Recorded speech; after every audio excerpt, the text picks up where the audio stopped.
My name is Dennis Dunville, and I'm going to put to Mr. Gordon Higginson a number of very important questions on this subject.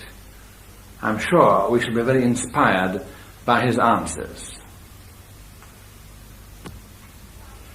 My first question, Gordon, is, do you think that mediumship today is of the same standard as it was, say, 50 years ago?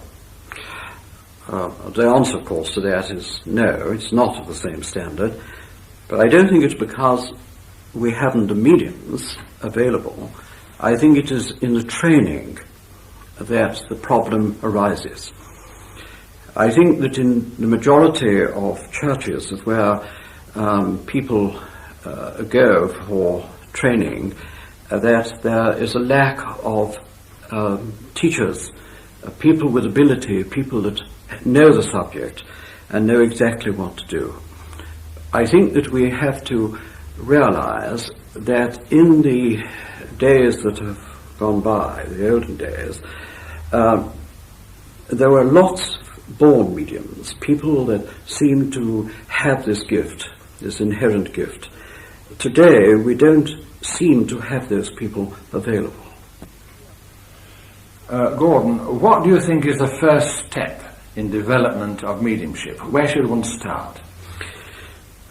Well, I think before people go into developing classes, I think that they should have a course, a study course, where they can be taught the mechanics of mediumship and certainly what they themselves are. I believe that we start off without knowing what we ourselves comprise of, the various vehicles of expression within ourselves, the difference between our physical body, the etheric body, and the many other bodies of which are all together bound by the power of the Spirit.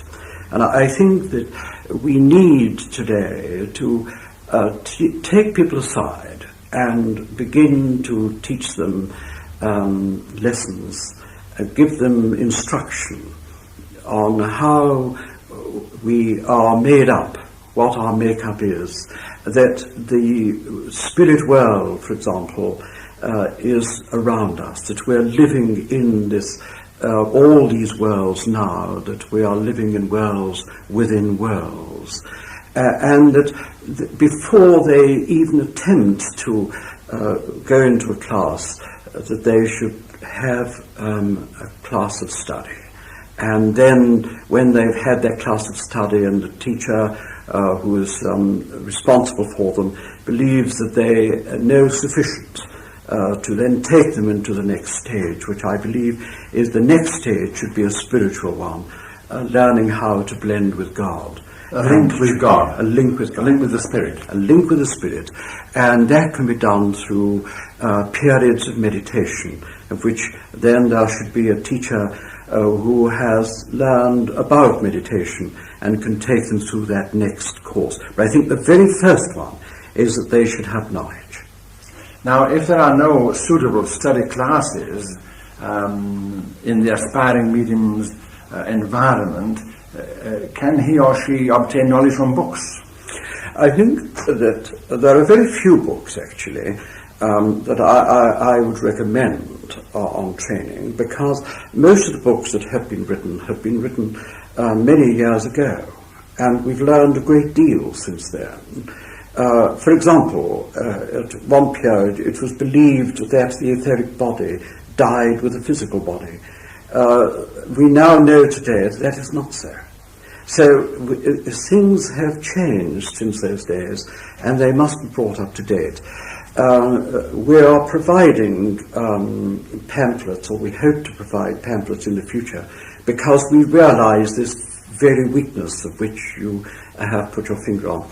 The weakness that if people, there is no church or no person available of where they're going to go. It is a weakness that we have got to put right, and I'm sure that in the future we will be able to provide books and courses of instruction on this very subject.